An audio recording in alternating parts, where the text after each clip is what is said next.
Hello and welcome to Footnotes, the Cicerone podcast, a podcast to inspire you about outdoor travel and activities in the UK and across the world. I'm Hannah. And I'm Amy. And thank you for joining us for our latest episode. This episode is all about scrambling in the Lake District. It features highlights from our latest Cicerone live event with Cicerone author John Fleetwood and special guest Paul Rose. They shared their experiences of scrambling in the Lake District, covering equipment and necessary experience, as well as what makes the Lake District unique as a place to scramble. John Fleetwood is the author of Cicerone's two new guidebooks to Scrambles in the Lake District, split into two volumes, North and South. He has lived in the Lake District for over 20 years and is a keen runner, photographer and mountaineer. John was the first person to complete the Bob Graham, Ramsey and Paddy Buckley rounds in winter and has climbed and walked in Britain and in various countries across the world. Paul Rose is a popular TV and radio broadcaster with extensive experience. He has presented programmes for the BBC on the Lake District and various long-distance routes in the UK, as well as on expeditions further afield. As one of the world's most experienced divers, field science and polar experts, Paul has worked in Antarctica for the British Antarctic Survey and is the current expedition leader for the National Geographic Pristine Seas expeditions. Having spent many years exploring the Lake District, Paul has a great love for these mountains. Hi John, hi Paul. Hi. Hiya. Good to see you, Amy. Lovely to see you. Thank you for joining us. So I thought we'd start off by talking about what it is about the Lake District that is unique, because both of you have climbed and explored all over the world. So John, I wondered if you could start us off. I think it's the intimacy of the landscape is how I'd best describe it. You know, it's quite a small place, but you can go from one valley to the next in not very far, but it looks totally different. And there are little corners. And I think what the scrambling helps to do is to bring out the exploration of some of these hidden little corners. So, you know, you won't find 1,000-meter high, incredible rock pillars as you might do in other parts of the world, but you get these wonderful little corners that just sort of invite exploring. I'd say that's what makes it fairly unique. Yeah, well, for me, you know, the Lake District always surprises me in the fact that it feels so wild. I haven't quite worked out how it can feel so wild and yet be so beautifully accessible. And it's that balance that always excites me about the lakes. You know, live there in Windermere and we go up the back, you know, up to School Knott and all around there, and that's lovely. You only have to go a very short distance and the Lake District begins to feel wild. And it's a very magic feeling, you know. There aren't big signposts and there aren't places selling tea and coffee every 5 minutes. You need to work out your navigation. You need to understand a little bit of weather. It's a challenge everywhere you go. And I just absolutely love it. So in a nutshell, it feels wild and yet it's so beautifully accessible. And I imagine that's something that you came across, John, writing these guidebooks. You did hundreds of routes in the Lake District, I imagine in all weathers, in all different locations. Yes, and you don't have to go very far off the path, just building on what Paul's just been saying. So, you know, it's a very well explored place. I'm amazed I've managed to find so many places that have been, as far as I know, previously unrecorded. So they're just not very far from each other, but you go around a corner and you find something new. And that's tremendous to be able to find little places that are yet quite easy of access. So you've produced two volumes of routes which cover all different types of scrambles. So I thought this would be a good opportunity to run through the different types of routes that are in the Lake District. I think this will give a flavour of the range of stuff that is on offer. So I'll just take you through some of them just to give you a flavour of the Lake District scrambles. So that one you'll be very familiar with, that striding edge taken from the side. Typical busy day, you can see all the people like their lamps on there. So that's probably the easiest scramble in the book. And you can see all the people coming down the most difficult bit there, down the chimney. But it's still a great route. It's still a lovely edge to go along and iconic. Another iconic scramble, that sharp edge. That's my son when he was young. And to me, that really exemplifies what scrambling's about. It's like when you're a little child and you just play on the rocks. That's what it is. It's playing on the rocks. Sharp edge, it's not big. It's not overly dramatic, but it's just lovely scrambling to play on those rocks. This is more serious. So this is a crescent route on Pavey Arc. So you really feel the exposure beneath your feet there. And certainly if you don't have a rope, it definitely feels exposed. These are rock climbing scrambles, so they're actually rock climbs, but I've included them here as scrambles. So some of these routes are quite exposed. That's actually looking down on Nape's Needle from the neighbouring ridge. And then again, there are other different sorts of routes. This is actually on Great End. It's Central Gully, which of course is normally done in the winter, but this is in the summer. And it shows you, even though, in terms of scrambling, it's not classic. It's got a lot of scree in it. You can see a lot of moss and stuff. I think it's tremendous because it's got such atmosphere. You can see there from the columns of rock and the gill, it oozes atmosphere, that place. So I actually really enjoyed it as a summer route. And another next to it is Cust's Gully, which again is really atmospheric. You get all sorts of different quality of rock. So on the right is Camcrag Ridge, which is absolutely superb. It's a classic route. You can make it as easy or as difficult as you like.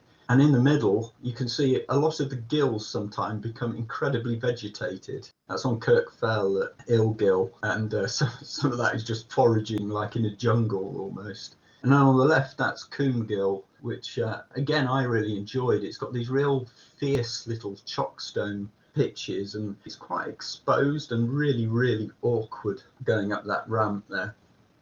I love these. It really is harking back to the Victorian era of some of going up these gullies and gills. So, the old traditional techniques of bridging, and there's me bridging Bleewater Gill. Talking of the gills, I love them, and I think it's the movement of the water. You can just feel the flow of the water next to you, and that really adds an excitement. Another gill that's good to do is Link Cove Gill, and it's got quite a serious top pitch. So here's Rachel's actually doing it on a top rope because it's probably approaching V-diff in socks and all the water running down, so it's not easy. But again, a lovely feel to it. You just have to force your way up, and all the while you've got this rushing water coming down. And then the gills, some of them are very, very green. They're little oases almost. I think of them almost like lost worlds, actually. And you have to be quite careful of the mosses because there are some, quite delicate. So it's a question of moving up with as little damage as possible.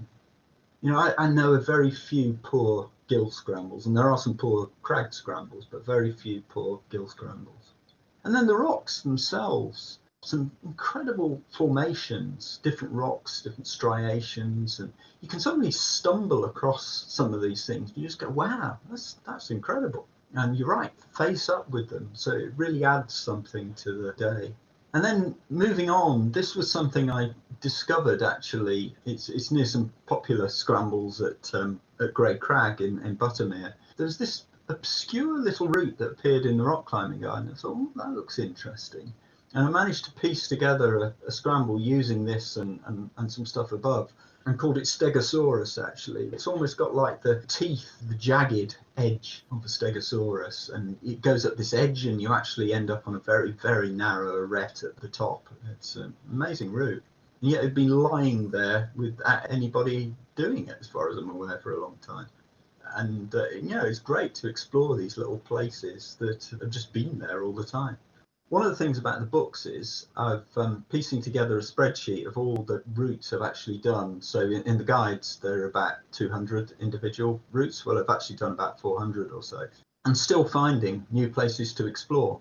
Fantastic. The other thing to just point out is that I know that there's obviously so much range within the book, and you really showed that from routes that are suitable for children right the way up to quite serious rock climbs and gill scrambles and that sort of thing. But everything is, outlined in terms of the safety, isn't it? And it's all graded as well. Yes, so what I've tried to do is I've tried to identify some of those that are suitable for beginners. So it's very easy to reference that. So you can go quickly and find, okay, what's in it if I'm just starting. And on the opposite end of the scale, okay, I'm a rock climber, I want a bit more challenge. So we've actually identified those routes that would fall within a rock climbing guide, albeit at the easier end, but they are designated rock climbs. Fantastic. Well, Paul, I wanted to ask you, I know that you've done a fair bit of scrambling. What do you kind of go towards when you're picking a route? Would you tend towards one of the kind of classic popular ones, or are you looking to explore those lesser known ones?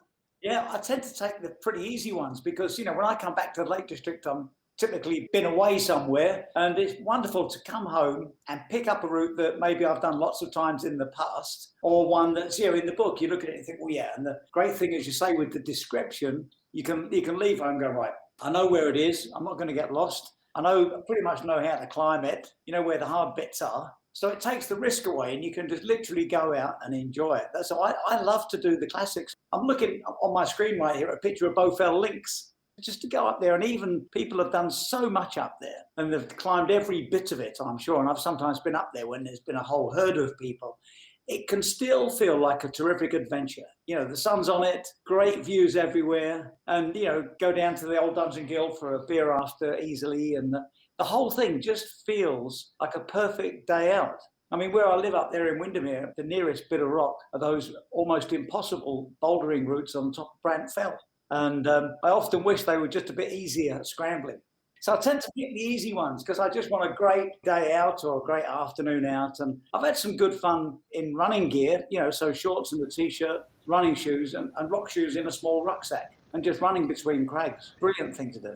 When you were first talking, John, and speaking about the book, I realised that I'm in a bit of a groove. I go out and do the same ones every time. So when I get the book, that's going to be one of the things to do, is just go to different places. It's funny, right? Just tend to go to the same old places. So I'm going to use your book to discover new ones. If you want to discover Scrambles in the Lake District for yourself, please head on over to the Cicerone website where you can get a 25% discount on both of John's guidebooks. Type in Scramble25 at the checkout. Scramble25. We hope you enjoy reading the guidebooks and discovering Scrambles in the Lake District for yourself.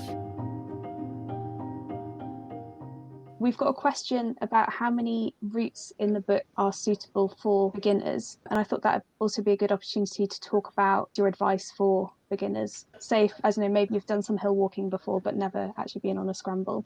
Yes, there are quite a number of routes in the book that aren't suitable for beginners. So it is actually aimed at people that maybe who are, you know, want to move on from walking, maybe go towards rock climbing. So there's quite a lot at the harder end, I would actually say that.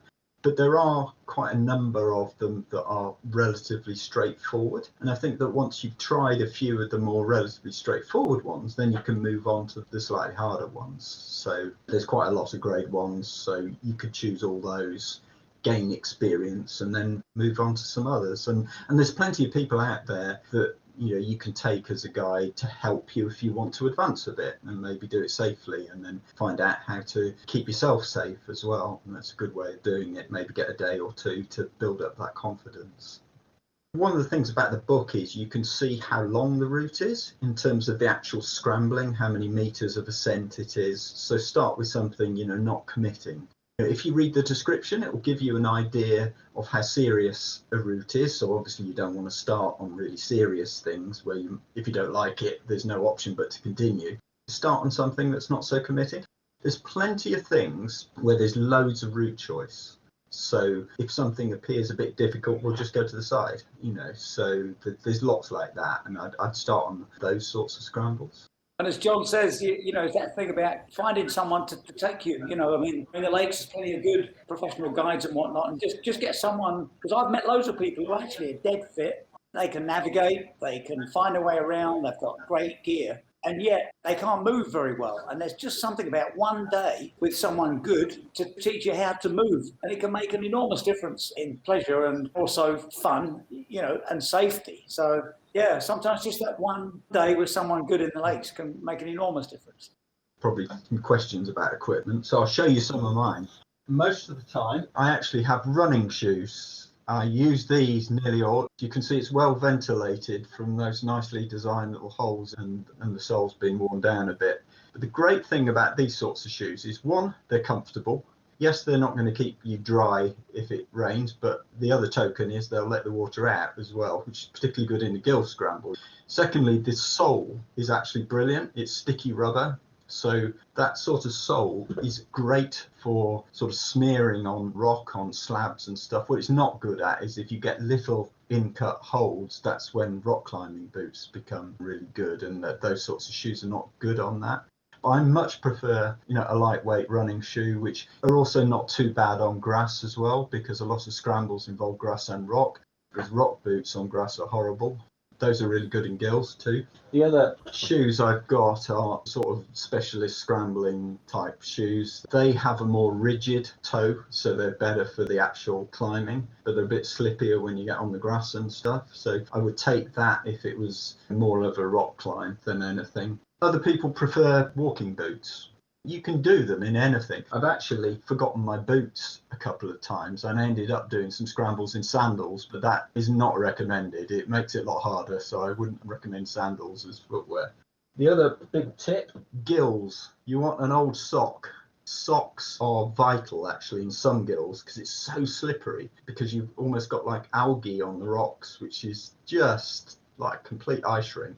So what you want to do, you take your sock, you dip it in the stream, which makes it a lot easier to get over the boot, and then you just put it over the boot, and then you get the grip from the old sock, which works surprisingly well. It's very old school technique, but I do most of the gill scrambles like that. I would take a harness. So here's a very, very lightweight one, because you're not going to be hanging around in it from stances, so just take a lightweight one. And you hardly feel that you got it on, and it takes up no room in your bag. You can put it on. Most of the time you probably won't need it, but it's there. If you've got it on, you're ready to go, and it just makes sense. Take a helmet when there's loose rock. Again, this is really, really lightweight, so no weight in your bag, comfortable on your head, it'll do the job. Excellent. If you're taking a rope, I wouldn't take a full big rope. This is a shortened version. It's probably about 30 meters or so, absolutely adequate for most boats. You don't want a big heavy rope. You're not going to be full pitching all the way up. It's generally for little sections, so take something smaller. And just a rucksack that suits you for a day out. And actually you need really minimal equipment for this, so it's an easy thing to do. And I suppose if you haven't got the right equipment for that harder route, you could just do an easier one, I suppose. You could, or you might even be able to borrow it off somebody, or hire it, or just go out and buy it once you've done a couple. There's a question for you, Paul. Interested to hear your top running and scrambling circuits, if you can remember. Oh, yeah, great. When you go up Langdale, and there's the big Langdale boulder, then on the other side of the road to that, on the northern side of the road, there's that big slope of boulders, John. I can't remember the name of it. It's a really great one. It's the slope up there, and there's a whole run of small boulders. So it's really, really terrific to go up there, park somewhere up near Chapel Style, or as near as the big Langdale boulder as you can, which obviously is quite difficult. Cycle up. I've cycled up there quite a bit. And that's a great day, cycle in, leave the bike somewhere, put the running shoes on, and nip around those boulders. It's an absolutely brilliant, because that slope, you get everything. There are some routes that look dead easy, but when you get up there, because the slope is a bit steep, it's really hard to get started. So you can suddenly find yourself spending 45 minutes getting absolutely nowhere, but getting an incredible workout. So you've had the run, you've had the bike ride, you've had to sort of run up there, then you're fiddling about and can't get off the ground, see one over there, jog to that one, turns out to be dead easy, makes you feel good, and then run around and all the way back down to your bike, or indeed the car. And that slope up there above Chapel Style and further into Langdale is an absolutely great place, and you rarely see anybody up there. It sounds like a really nice way of, you could either go out and do a big scramble, or like a big rock climb on something like Pillar Rock and make that the focus of your day, or you can incorporate it into your running or your walking. And I just think it's really nice that there's that much range and options and opportunity within the Lake District. Well, that's the thing. That is the secret of the Lake District, I think, is, it's much more accessible than people realise. It's much wilder, as I said, than people realise. And the adventure is just there. I mean, when you think, you're on these things, and I've sometimes gone up from my house up to Brant Fell, and there's that big slab at the back that's dead easy, so sort of go up and down there to warm up. You sometimes see families and kids up there, and then come round to those bouldering routes, which are not very high. I mean, not much higher than a high ceiling in a house, but you've got to be really good to get up them. My son can get up them sometimes, but I have a brilliant workout. And that you look like a madman to people that don't understand climbing or scrambling. You look like a complete lunatic. You're standing there on the grass, just going up a little bit, falling off, going up a little bit, falling off, going around in circles, up over here, getting absolutely nowhere, covered in sweat, having a fantastic workout. Another question for you, John.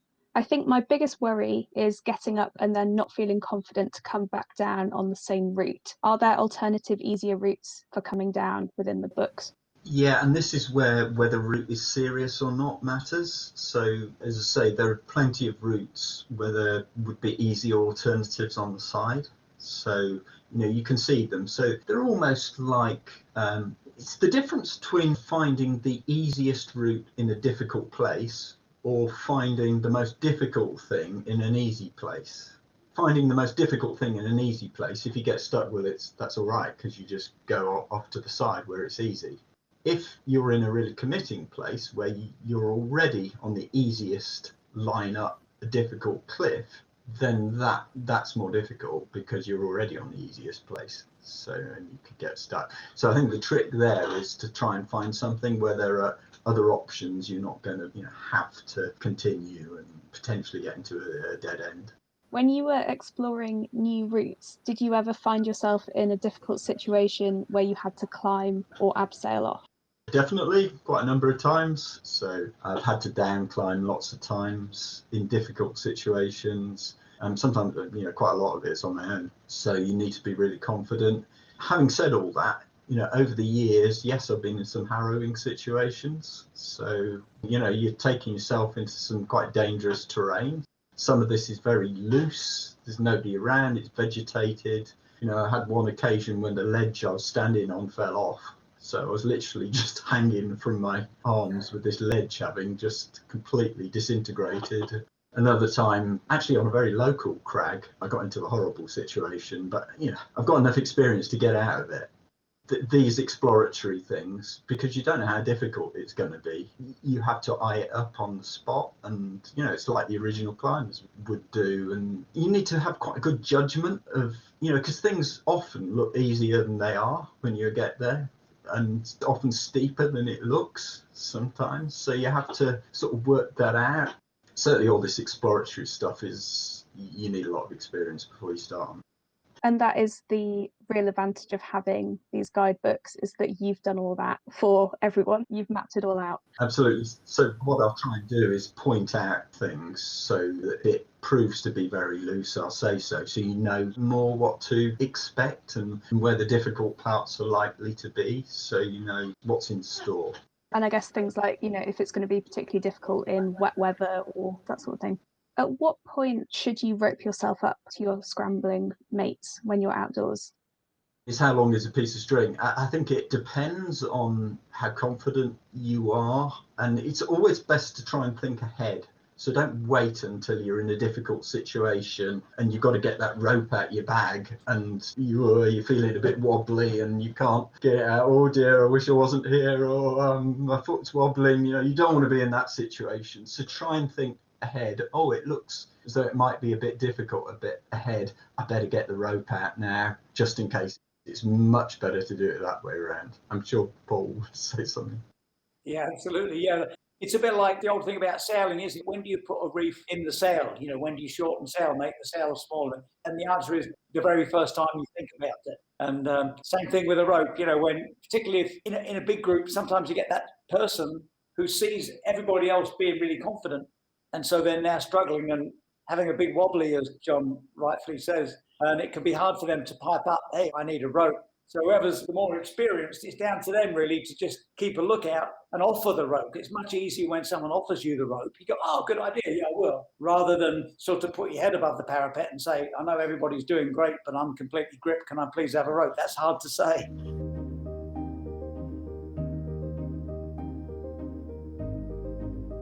So one thing I wanted to talk about a bit more is gill scrambling, because I know we've touched on it earlier with wearing socks, and I wondered what are the extra precautions that you need to take if you're going to go gill scrambling? Depends what type of gill scramble. Some of them can be quite easy, and the worst that will happen is you just get wet, you fall in the pool, and it'd be very pleasant, but beyond that. Others are quite serious. You could potentially you injure yourself or worse. Extra precautions. You need to take more care on the rock because it's going to be slippy. So think very carefully about what you're holding and about whether your foot's going to slip off, and just move quite steadily. And if somebody's not so confident, then the leader is probably more important actually in those circumstances to have a rope, because if they haven't got the experience, so if they do slip, then they're held. So look for things like big branches and trunks and so on that you can belay somebody from. That's probably a good thing. Also, the rocks can be quite loose sometimes. It's a moving environment in a gill, so again, be careful on those. I'd just say overall, I think you need to take more care on every footstep you take.